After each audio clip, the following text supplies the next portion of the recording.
Porque la consulta es una norma central en el régimen internacional para la protección de los pueblos indígenas. Es un principio que se habla mucho, como ustedes bien saben, y es porque es visto como un principio fundamental para el ejercicio de todos los derechos. Algunos de los órganos de control de la OIT, la Organización Internacional del Trabajo, han señalado que el principio de consulta es la piedra angular del convenio 169. Entonces es visto como un principio muy importante. Una discusión muy importante en el convenio 169 que señala la consulta es el artículo 6, ¿no? Que dice que al aplicar el convenio los gobiernos deberán consultar con los pueblos indígenas mediante procedimientos apropiados y en particular a través de sus instituciones cada vez que se presentan medidas legislativas o administrativas susceptibles de afectarles directamente. Entonces, esa es la obligación de los estados de consultar con los pueblos indígenas cada vez que se presentan medidas legislativas, administrativas o administrativas susceptibles de afectarles directamente. De manera semejante, el artículo 19 de la declaración también sienta esta norma de la consulta. Los estados celebrarán consultas y cooperarán de buena fe con los pueblos indígenas interesados por medio de sus procedimientos repetidos antes de adoptar y aplicar medidas legislativas o administrativas que los afectan, a fin de obtener su consentimiento libre e informado. Entonces, vemos articulado específicamente en estos instrumentos el deber de los estados de consultar a los pueblos indígenas cuando una decisión del estado les va a afectar o les puede afectar. También hay en otros instrumentos fundamentos para la consulta. La Convención Americana de Derechos Humanos, aunque no especifica este norma de consulta, según la jurisprudencia de la Corte y la Convención Interamericana, señalan que los estados deben consultar. También la jurisprudencia en torno al Pacto de Derechos Internacional sobre Derechos Civiles y Políticos y la Convención para la Eliminación de todas las formas de discriminación racial. También la jurisprudencia en torno a esto señala que la obligación de los estados de consultar. Entonces, el punto aquí es que el deber de los estados de consultar a los pueblos indígenas en relación con decisiones que va a afectarles está bien sentada en lo que es el derecho internacional, en tratados vinculantes para los estados. Yo podría señalar también que en el caso de Bolivia, todos estos tratados que hemos mencionado, son tratados a los cuales Bolivia es parte, por ende Bolivia es obligado a seguir estas normas, inclusive la norma de la consulta. Bien. ¿Cuándo es aplicable el derecho a consulta? Bueno, en el artículo 32 se habla de los derechos territoriales de los pueblos indígenas. Y el artículo 32 de la declaración nos dice que cuando una decisión del Estado va a afectar los derechos territoriales de los pueblos indígenas, entonces hay que haber consultas. Entonces, esto es una ilustración dentro de la misma declaración que nos dice que cuando unos derechos, en este caso derechos territoriales de los pueblos indígenas, van a ser afectados, corresponde la consulta. Pero también la declaración en otras partes habla de otros derechos. Y estos derechos también son cuando estos derechos son afectados, también se debe aplicar la consulta.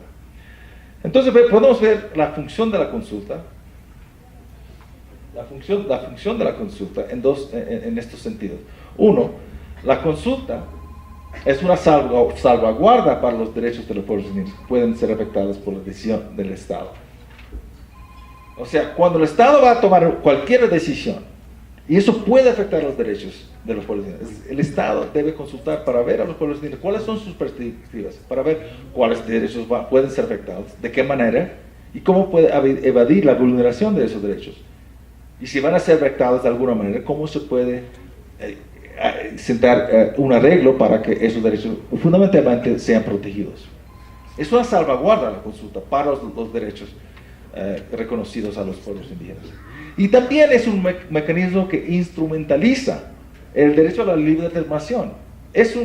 Y la participación, derechos conexos de los pueblos indígenas a la participación y derecho a determinar sus propias prioridades para el desarrollo.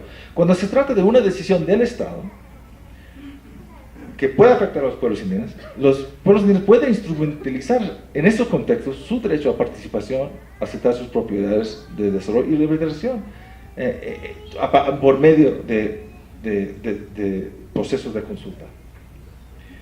Así que cuando se habla de la consulta y los contextos en que se aplica, hay que identificar los derechos potencialmente identificados. Hay que comenzar por eso. Muchas veces se habla de un derecho a la consulta en términos muy abstractos. No, recuérdense, la consulta es para salvaguardar los derechos. Entonces siempre hay que especificar, compensar con cuáles son los derechos que van a ser afectados. Por ejemplo, en el contexto de una mina que el gobierno pretende promover, ¿cuáles son los derechos que van a afectar? Ustedes me lo pueden decir, ¿no? El de la tierra, el del derecho a la cultura, el derecho al medio ambiente. Estos son los derechos que deben ser céntricos en la discusión sobre la consulta. Consentimiento es el objetivo de la consulta. La consulta no es simplemente cuestión de información del Estado hacia los pueblos indígenas, o la consulta en el término de consulta pública general. Es una conversación, es un diálogo que debe llevar al consentimiento. Y eso está señalado en los instrumentos. En el convenio 169, el mismo artículo 6, nos lleva a que las consultas tienen la finalidad, los estados deben consultar, los gobiernos deben consultar con la finalidad de llegar a un acuerdo o lograr el consentimiento acerca de las medidas propuestas.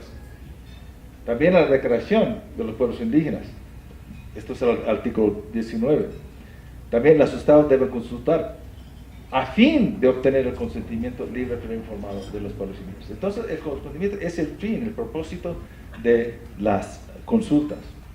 La próxima, por favor.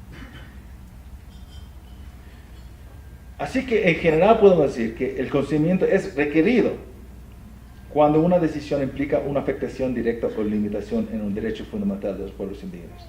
Y eso simplemente se deriva del mismo carácter del derecho.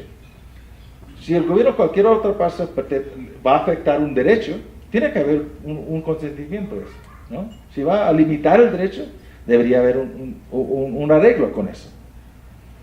Y el consentimiento, no simplemente el decir que sí a cualquier cosa, el consentimiento tiene que ser sobre la base de un acuerdo justo, por ejemplo, con compensaciones, medidas de mitigación y participación en beneficios. Entonces, es importante eso, porque muchas veces cuando se habla de consentimiento, se habla del sí o no. Y los estados muchas veces enfatizan el sí, y los abogados, los que abogan por los derechos indígenas, abogan por el no. Entonces estamos pegados en eso. Pero realmente lo que estamos hablando el consentimiento es la búsqueda de consensos, ¿no? Arreglos consensuados, fundamentadas en el concepto de derechos, en los derechos fundamentales. Y si el consentimiento viene, tiene que ser no simplemente un sí, así, vengan y toman mis derechos. No, el consentimiento tiene que ser solo a base de acuerdos justos, que protegen los derechos, porque recordamos que la consulta y consentimiento son salvaguardas para los derechos fundamentales de los pueblos indígenas. Aquí viene una pregunta que se hace mucho, ya que a mí se me ha hecho mucho. ¿Qué ocurre? ¿Qué ocurre cuando no se logra consentimiento o acuerdo? Y muchos hablan del derecho a veto o no veto y nos quedamos pegados ahí. Bueno, yo quiero dirigir la conversación en otro sentido, porque yo creo que no es la mejor manera de elaborar sobre esta cuestión o estudiar esta cuestión. Básicamente, como se trata de derechos, ¿no?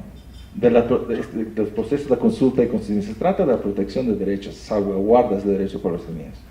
Si no hay consentimiento sobre una propuesta del Estado, un proyecto del Estado, en principio el Estado debería modificar el proyecto para no afectar los derechos. Que haga el proyecto pero sin afectar los derechos. Que haga la mina en otra parte. No es que no haga la mina o lo que sea, pero que la haga en otra parte sin afectar los derechos. Bueno, por no decirlo. Que lo hagan en otra parte, ¿no? Si no hay consentimiento. Pero no es que no lo haga. Por eso no hay que hablar del veto, no, porque eso dice que el gobierno no puede hacer lo que debe hacer o que quiere hacer. Pero cuando modifica el proyecto para no afectar o limitar de manera negativa los derechos. Bueno, o hay otra opción que tendría el Estado. Dentro de la doctrina de derechos humanos, los derechos no son absolutos. Los estados pueden limitar los derechos, pero solo si tienen una justificación basada en los derechos humanos de los demás. Un interés público sólido, pero tienen que comprobar y justificar eso.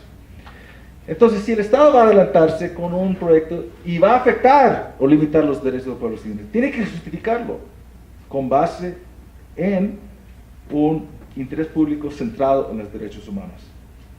Tiene que demostrar que el proyecto es necesario, que esa limitación es necesaria y también que es proporcional al interés público, que la limitación es proporcional. La declaración misma, en su artículo 46.1, la Declaración sobre los Derechos de los Pueblos Indígenas, nos señala esta doctrina en el derecho internacional de derechos humanos, que los derechos no son absolutos, pero también nos señala la limitación que tienen los estados cuando van a limitar los derechos o afectar los derechos. Nos dice que las limitaciones no serán discriminatorias. Estoy leyendo la segunda frase. Las limitaciones, si el Estado va a limitar los derechos, las limitaciones no serán discriminatorias y serán las estrictamente necesarias para garantizar el reconocimiento y respeto debidos a los derechos y las libertades de los demás y para satisfacer las justas y más apremiantes necesidades de nuestra sociedad democrática. Nos señala que los estados, dentro de lo que es el derecho internacional de derechos humanos, por lo general sí pueden limitar los derechos, pero solo si tienen una justificación basada en los derechos humanos de los demás y solo en la medida estrictamente necesaria para obtener ese objetivo. Eso es lo que nos señala el marco jurídico internacional que tenemos ahora sentado, instrumentos internacionales y los entendimientos que tenemos. En algunos casos será muy difícil que el Estado podrá establecer que tiene una justificación adecuada. Por ejemplo, la Corte Interamericana nos ha señalado que en general, cuando se trata de planes de desarrollo de inversión a gran escala que tenían mayor impacto dentro del territorio de Saramaca, que es una comunidad tribal, el Estado tiene la obligación no solamente de consultar, pero también conseguir el consentimiento libre, pleno y informado. En ese contexto, donde va a haber una afectación muy grande, el Estado muy difícilmente puede justificar esta afectación. En otros contextos también. La declaración misma nos señala cuando se va a ver un almacenamiento de desechos tóxicos, muy difícilmente se puede justificar una limitación sin el consentimiento. Cuando se va a desplazar los pueblos indígenas. Entonces hay varios contextos en los cuales sería muy difícil una justificación del Estado sin el consentimiento del pueblo indígena interesado. Bueno, quiero terminar ahora hablando de las responsabilidades de los pueblos indígenas. Yo creo que también hay que hablar de eso. Aunque básicamente el sistema internacional nos habla de las responsabilidades de los estados de respetar los derechos, también hay un entendido dentro del sistema internacional de derechos humanos que los que poseen esos derechos también tienen responsabilidades. Y yo creo que hay que señalar cuáles son las responsabilidades de los estados en este contexto de la consulta. Primero, estar disponibles a participar en un proceso de consulta cuando el proyecto propuesto se fundamenta en intereses legítimos del Estado. O sea, cuando el Estado tiene un interés legítimo, quiere hacer una obra que va a beneficiar al país, o que dice que va a beneficiar al país. Yo pienso que hay una responsabilidad del Estado, de los pueblos indígenas, que podrían escuchar, a sentarse a ver, bueno, por lo menos ver qué nos dicen sobre ese interés muy legítimo del Estado que tiene. Segundo, definir con claridad sus instituciones representativas. Muchas veces los estados dicen, no sabemos con quién consultar. ¿Cuáles son? Corresponden a los pueblos indígenas. Definir claramente cuáles son sus instituciones representativas como ejercicio de su determinación. Tercero, asegurar su preparación técnica para entrar al diálogo. Yo creo que eso es necesario. Entrar al diálogo con una preparación adecuada, con asesoramiento técnica o una preparación propia técnica para poder hacer real ese diálogo.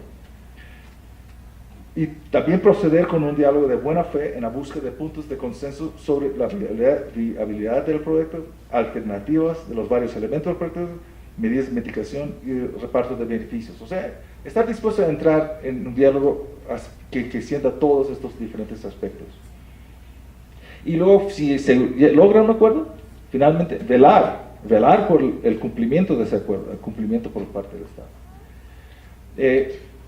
Todo esto viene de un modelo de convivencia entre los diferentes sectores del Estado en un contexto de derechos humanos. Recordemos eso. El sistema de derechos humanos básicamente es un sistema basado en concepciones de una convivencia pacífica entre los varios sectores del mundo y de los estados. La consulta nos puede llevar a esa convivencia con un entendimiento adecuado de sus diferentes características y con la toma de responsabilidad de las varias partes.